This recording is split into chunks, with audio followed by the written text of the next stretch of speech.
Welcome back to the final video of this semester for American government and politics. At the end of this video, I will sound the final exam, and in the interest of time, I will actually try to keep the rest of this brief, and I'll discuss the final a little bit. But there's some things we have to discuss first, things I don't want to just gloss over. I want to really have a meaningful lecture, because we can't have a discussion, but a meaningful little talk about some of the most important moments in American government and politics and in American history. The last video discussed the 13th, 14th, and 15th Amendments. I'll talk about one of those a little bit more when it comes to the case of Plessy versus Ferguson. But before that, I want to go back before the Civil War, just a few years prior to the Civil War, when slavery was still very much legal in the states that we would now call southern states, but also the states that became the border states during the war, the ones between the North and the South. That's Delaware, Maryland, Kentucky, and Missouri. These are states that remained in the Union, but they had a lot of not just Confederate sympathizers, but also people who actually fought for the Confederacy. Some of those four states, some of them had separate Confederate governments that met in different locations and tried to do their own little thing. In hindsight, it's kind of pathetic that they tried to hold out against the progress, not only the progress of history, but the progress of morality, of right and wrong. Slavery was wrong. It was a bad thing. Africans and people of African descent, people that today I call the descendants of the Middle Passage, are human beings, just like white Europeans. We're all the same species. I don't even like it. You may have just heard my dog make a noise over there. I don't even like it when people are cruel to animals and use them for anything other than an ethical or humane purpose. So, slavery was bad. Slavery was wrong. But some people in those four states, Missouri, Kentucky, Maryland, and Delaware, didn't seem to quite understand that. Some people did, some people didn't. And then, of course, everything south of those four states, was a slave state, was a state that fought for the so-called Confederacy, joined the so-called Confederate states, and fought to maintain the economic practices of the South, which were built entirely around human bondage and forced labor. All right. Prior to the Civil War, there was a man named Dred Scott. Dred Scott was a black man. Dred Scott was a slave. He traveled with his owner, the white man who had legal rights to him as property, from a slave state into the free state of Illinois. And he argued that once he crossed that border, once he stepped foot in the free state, he was a free man. The United States Supreme Court disagreed. Under the law of the time, of course, the law was wrong, the law was awful, but under the law of the time, the court made a rational legal argument. Again, I'm not saying moral or ethical, of course not. There's nothing morally right or ethically sound about slavery. But the Supreme Court made a coherent legal argument about the fact that federal law and the laws of the two different states, the free state and the slave state, protected the slave owner's right to travel wherever he wanted to with the human being that was legally his property, Dred Scott.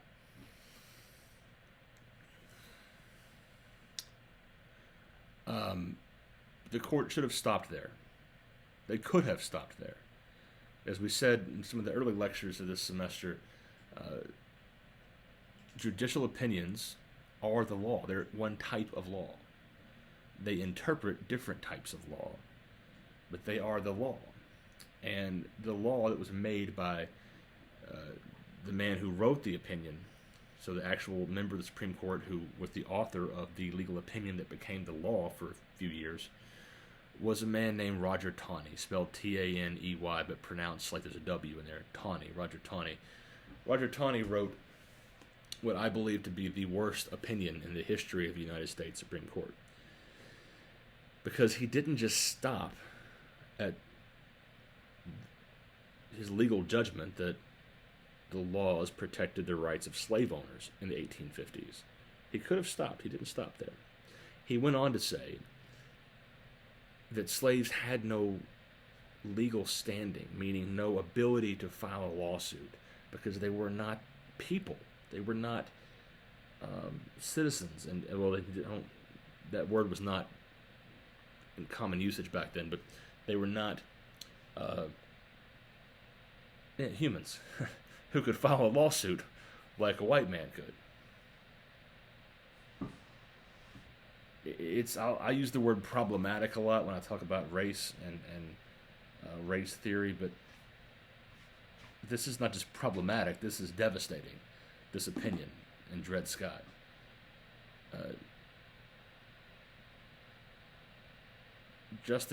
Chief Justice Roger Taney's Dred Scott opinion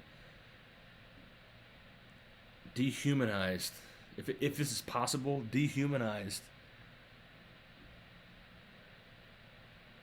people of African descent in a legal way, almost to the extent they had been in a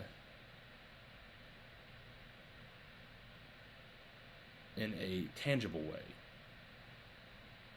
Dehumanized by slavery itself and the inhumane practices of it. He dehumanized them in a legal way by saying you don't even have the ability to sue someone because you're not on the same legal footing as this white man who owns you. It's the worst opinion in the history of the United States Supreme Court, and they've had some bad ones. They've had some good ones too, but they've had some bad ones, and this is the worst. So that's Dred Scott. One thing about the Dred Scott decision, the Dred Scott opinion, written by Roger Taney, is that it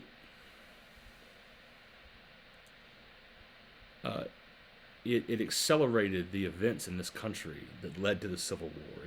It exacerbated the tensions between North and South, between anti-slavery and abolitionist groups on one side and pro-slavery Southerners on the other side. It accelerated those things. It really did. There's some indication by some historians that Justice Taney thought that he was going to solve this big dispute over slavery and the rights of slaves. And he thought he was writing a really cool opinion when he wrote this, when it was going to do some good and help to prevent a major military conflict. Obviously, he was wrong. He was so wrong. As wrong as a man can be. So, that's the Dred Scott decision. Let's go forward a few years. The Civil War is over. It's been over for a couple decades. And in the time after the Civil War, after the passage of the 13th, 14th, and 15th Amendments, states who, mostly former slave states, but a couple others as well, start passing laws that we now call the Black Codes. Black Codes were laws that regulated the behavior, the rights of black people. Okay, so from the perspective of those southern states, they're saying, okay, federal government, you're not going to let us have slaves. Clearly, we tried to have slaves, and y'all came down here and you defeated us in a war. It was a total defeat, by the way. It wasn't like a close fight. It was the North won that war. If it were a ball game, it would have been a blowout. The North won that war pretty decisively, and when the war was over, there was no question as to who'd won. So southern states are saying we can't have slaves anymore. Well, we can't just let them be like white people, right? No, of course not. That would have been the right thing to do, to try to ensure equal rights for black people who had just recently been in bondage. But that's not what happened. Instead, they start passing these black codes, which are laws that, again, restrict the rights of black people. That was the unfortunately, just the tip of the iceberg. It was just a preview of things to come, because as we turned into the 20th century, as that calendar takes over to the early 1900s, you start seeing laws that history has come to call the Jim Crow laws. Jim Crow, the name comes from a minstrel show, which I honestly don't want to take too much of your time as we get ready for the final, or else I could explain the incredibly offensive racist history of minstrel shows and some vaudeville-related acts that led to a bunch of, that exacerbated and compounded a bunch of racist stereotypes about black people. But in the absence of that, suffice it to say, named after a racist theatrical production, Jim Crow laws, or the Jim Crow era, an era epitomized by these laws that made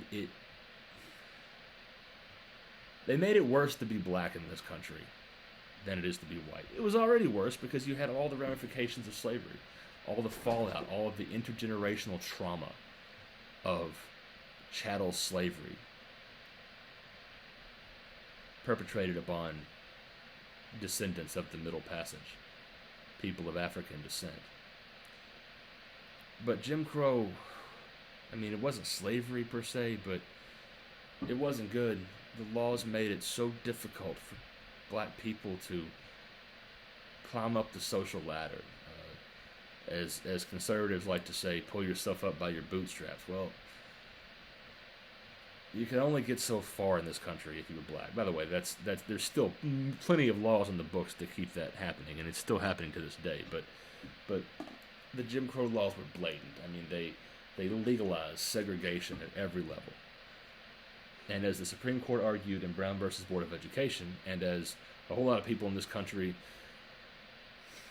almost 70 years after Brown, still haven't been able to see, haven't got through their heads, when you have segregated services, you have government services, you have inherently better services for the ruling race, the ruling class. One such service were the streetcars in Louisiana, New Orleans, Louisiana. And a man named Homer Plessy, who was 1/8 black. 1/8 black. He became the plaintiff, the person who files a suit in a lawsuit, saying that you couldn't segregate public transportation. Now, if that sounds familiar, it's because it's what happened with Rosa Parks. But before Rosa Parks, a few decades before, there was Homer Plessy. The Supreme Court said, yeah, you can totally segregate public transportation. This was the court's lack of enforcing the 14th Amendment to the Constitution. I mentioned in the last video how there have been some recent cases that enforced the 14th Amendment in a way to stifle some specific types of discrimination, but it didn't help Homer Plessy or people in Louisiana trying to ride public transportation, or other southern states. Because of course, so you had the Supreme Court opinion saying, yeah, you can totally segregate streetcars in New Orleans. Well, so your buses in Alabama and your trains in Tennessee and everything, like they took advantage of that Supreme Court ruling and used it to perpetuate Jim Crow era segregation.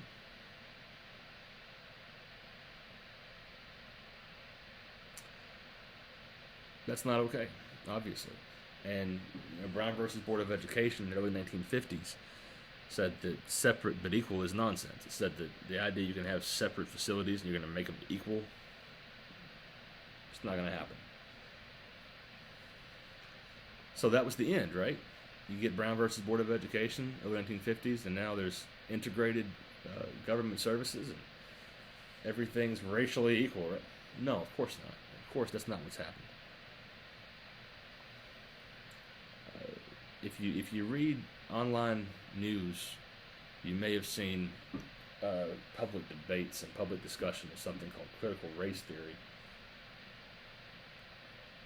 The origins of critical race theory, which, to summarize it, critical race theory is I'm sure there are other classes at Simmons, other professors who are more versed in this than I am, but critical race theory is the idea that we've got to really approach the way we teach race in America differently, and the history of race and racism in the United States has shaped everything, and we need to think about that and use that mindset to shape new public policy.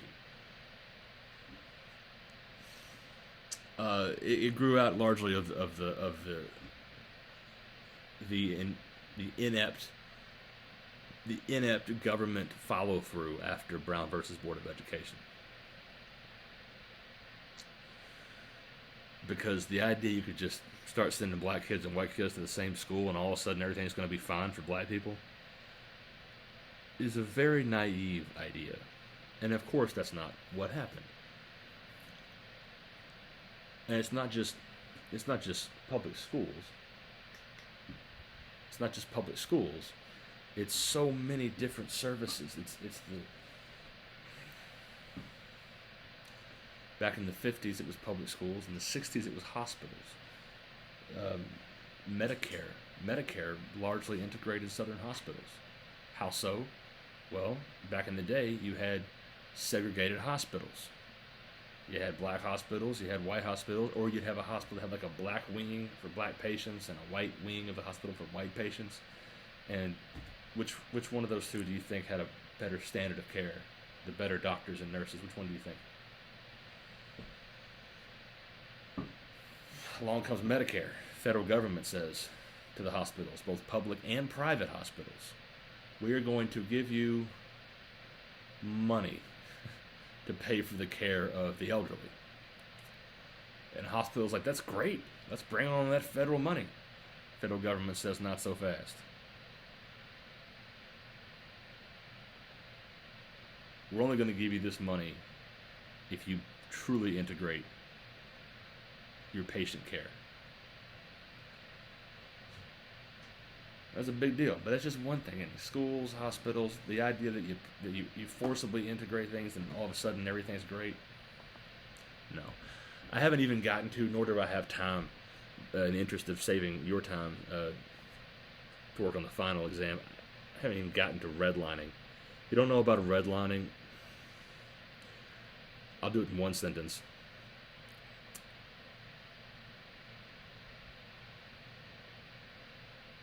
It's the federal government in cahoots with the real estate industry, deciding that there are black parts of town and there are white parts of town, and we are going to treat home loans and lending differently.